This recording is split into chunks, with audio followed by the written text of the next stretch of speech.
Hello friends, welcome to இது உங்கள் சமையல். எப்பயுமே ஒரே மாதிரியே சாம்பார், ரசம், புளிக்குழம்புன்னு வச்சு போர் அடிச்சிருச்சுன்னா கண்டிப்பா இந்த மாதிரி ட்ரை பண்ணி பாருங்க. ஹெல்த்துக்கு ரொம்பவே நல்லதுங்க. குட்டீஸ்க்கு நீங்க இதை கொடுக்கலாம். அதே மாதிரி குழந்தை பிறந்தவங்களுக்கும் இந்த குழம்பு செஞ்சு கொடுத்தா ரொம்பவே நல்லது. சரி வாங்க, டைம் வேஸ்ட் பண்ணாம இந்த குழம்பு எப்படி செய்யலாம்னா வீடியோக்குள்ள போயிட்டு சட்டுன்னு பார்த்துடலாம். அதுக்கு ஒரு கடாய் எடுத்துக்கலாம். எல்லாமே இந்த ஸ்பூன்ல தான் எடுக்க போறீங்க, டீஸ்பூன்ல. 1 டீஸ்பூன் அளவு மிளகு சேர்த்துக்கங்க. இது சளி பிரச்சனைக்கு ரொம்பவே நல்லது. 1 டீஸ்பூன் அளவு சீரகம் எடுத்துக்கலாம். உள்ள இருக்கிற எல்லாத்தையுமே சரி பண்ணும், அகத்தை சீர் பண்ணும், அதனால எடுத்துக்கலாம். 3/4 டீஸ்பூன் அளவு ஓமம் எடுத்துக்கங்க. இதுவுமே ரொம்ப நல்லது. மல்லி இருக்கு இல்லையா, அது 2 டீஸ்பூன் எடுத்துக்கங்க. அதை இப்ப அடுப்பு எதுவுமே ஆன் பண்ணல. ஆன் பண்றதுக்கு முன்னாடி எல்லாத்தையுமே எடுத்து இந்த மாதிரி வச்சுக்கோங்க. 1 ஸ்பூன்ல மெஷர் பண்ணி வச்சுக்கோங்க. இதுக்கப்புறம் பாத்தீங்கன்னா மஞ்சள் இருக்கு இல்லையா, கெட்டி மஞ்சள், விரலி மஞ்சள், இந்த மஞ்சள் எடுத்துக்கலாம்.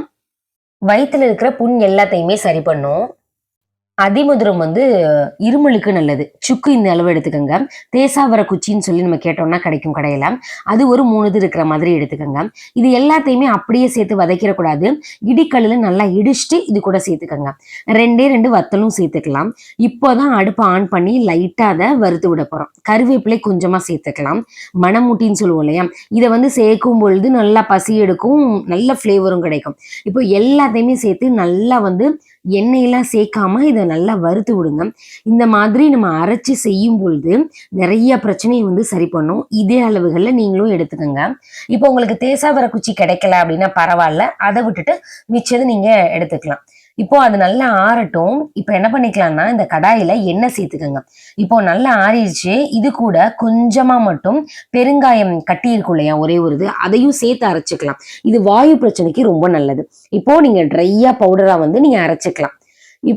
எண்ணெய் நல்லா காஞ்சிருச்சுங்க. கண்டிப்பா நல்லெண்ணெய் தான் சேர்க்கணும். நல்லெண்ணெய் ரொம்பவே நல்லது, குளிர்ச்சி, புண்ணாத்தம், அதுக்காக தான். இப்போ வெள்ளைப்பூண்டு சேர்த்துருக்கோம் இல்லையா, அதே மாதிரி சின்ன வெங்காயம் தான் சேர்க்கணும். ரெண்டுமே பாத்தீங்கன்னா ஈக்குவல் குவான்டிட்டிலையும் சேர்த்துக்கலாம். இல்ல வெள்ளைப்பூண்டு உங்களுக்கு கூடுதலா வேணும்னா நீங்க அப்படி கூட சேர்த்துக்கலாம். இப்போ சேர்த்துட்டு நல்லெண்ணெயிலேயே நல்லா அதை வறுத்து விடுங்க. கலர் மாறிடணும். உங்களுக்கு 3/4 வாசி எண்ணெயிலேயே குக் ஆயிரணுங்க. அந்த அளவு நல்லா வறுத்து விடுங்க. நல்ல மனம் வரும், கலர் நல்லா சேஞ்ச் ஆயிரும், சாஃப்ட் ஆயிரும். அது வரைக்கும் நீங்க இதுல வச்சிருக்கணும். ஒரு மீடியம் ஃப்ளேம்ல வச்சு இதை வறுத்து விடுங்க. ஹை ஃப்ளேம்ல வச்சீங்க அப்படின்னா வெளியே எல்லாமே கலர் மாறி இருக்கும், உள்ள அந்த அளவு நல்லா இருக்காது. அதனால மீடியம் ஃப்ளேம்ல இந்த மாதிரி வறுத்து விடுங்க. ஓரளவுக்கு கலர் மாறிட்டு இருக்கு. அப்படியே சிம் பண்ணிட்டு ஒரு 2 நிமிஷம் மட்டும் அப்படியே விட்டுறலாம். கலர் ஓரளவுக்கு மாறிடுச்சு. இந்த நேரத்துல நம்ம எடுத்து வச்சிருந்தோம் இல்லையா பொடி, அதை அரைச்சு வச்சிருந்தோம்ல, அதை இது கூட சேர்த்துக்கலாம். உங்க மிக்ஸி ஜார் இந்த அளவு நைஸா அரைக்காது அப்படின்னா நீங்க தண்ணி சேர்த்து நல்லா நைஸா அரைச்சுக்கோங்க. அடுப்பை நல்லா லோ ஃப்ளேம் பண்ணிட்டு இந்த பொடியை சேர்த்து நல்லா வதக்கி விடணுங்க. இது என்னன்னா அந்த எண்ணெயிலேயே அந்த இதெல்லாம் போயிடணும். அது மாதிரி நல்லா வறுத்து விட்டுக்கோங்க. ஆனா கண்டிப்பா லோ ஃப்ளேம்ல தான் இருக்கணும். இப்ப புளி எலுமிச்சம்பழ அளவு புளி, ஓரளவுக்கு ரொம்ப பெருசு இல்ல, எலுமிச்சம்பழ அளவு புளியை நல்லா கரைச்சிட்டு தடவை மட்டும் கரைக்கிறோம் இல்லையா, அதை நல்லா ஃபில்டர் பண்ணி இது கூடயே சேர்த்துக்கலாம். பாக்குறதுக்கு இப்போ அளவு கம்மியா இருக்கிற மாதிரி தெரியும். நம்ம சேர்த்த பொடி எல்லாமே என்ன ஆகும்னா இருக்க இருக்க திக்காகுங்க. அதனால தண்ணி நல்லா சேர்த்துக்கோங்க. நல்லா இதை மிக்ஸ் பண்ணி விட்டுக்கலாம். பக்கத்திலே இருந்து இதை மிக்ஸ் பண்ணி விடுங்க. ஏன்னா இருக்க இருக்க இது திக்காகும். ஸ்டார்டிங்ல நீங்க தண்ணி கொஞ்சம் நிறையாவே சேர்த்துருங்க. இப்போ இதுல உப்பு எதுவுமே சேர்க்கல. உங்களுக்கு காரம் இந்த அளவு போதும் அப்படின்னா விட்டுருங்க. இந்த அளவு காரம் சரியா இருக்கும். மிளகு சேர்த்திருக்கிறோம், 2 வத்தல் சேர்த்திருக்கிறோம், சரியா இருக்கும். இப்ப தேவையான அளவு உப்பு சேர்த்துக்கலாம். இப்ப நீங்க செக் பண்ணி பாருங்க. உங்களுக்கு காரம் கம்மியா இருந்துச்சு அப்படின்னா கொஞ்சம் 1/2 டீஸ்பூன் மிளகுத்தூள் கூட நீங்க சேர்த்துக்கலாம். ஆனா இந்த அளவு காரம் பர்ஃபெக்டா இருக்குங்க. இப்போ அது ஒரு மூடி போட்டு மூடிடலாம். ஒரு 10 நிமிஷத்துக்கு லோ ஃப்ளேம்ல மூடி போட்டு மூடிடணும்.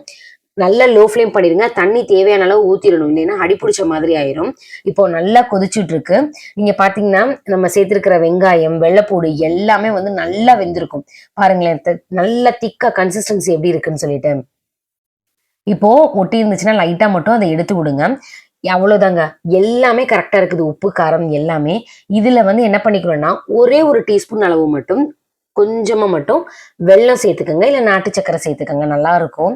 இந்த மாதிரி குழம்புகள் செய்யும்பொழுது கொஞ்சம் காரம் இருக்கும் இல்லையா, அதை கொஞ்சம் பேலன்ஸ் பண்ற மாதிரி இருக்கும். அதனால கொஞ்சமா நாட்டு சக்கரை சேர்த்துட்டு நல்லா அதை எடுத்து விடுங்க. இது மேல கொஞ்சமா கருவேப்பிலையை தூவிட்டு அப்படியே இறக்கி சுட சுட சாதத்துல வச்சு பிசைஞ்சு சாப்பிட்டோம்னு வச்சுக்கோங்களேன், அப்படி இருக்கும். கண்டிப்பா ட்ரை பண்ணி பாருங்க.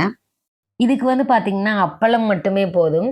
செஞ்சு பார்த்துட்டு எப்படி இருந்துச்சுன்னு கமெண்ட் பண்ணுங்க. உங்க ஃப்ரெண்ட்ஸ் அண்ட் ரிலேட்டிவ்ஸ் கூட ஷேர் பண்ணுங்க.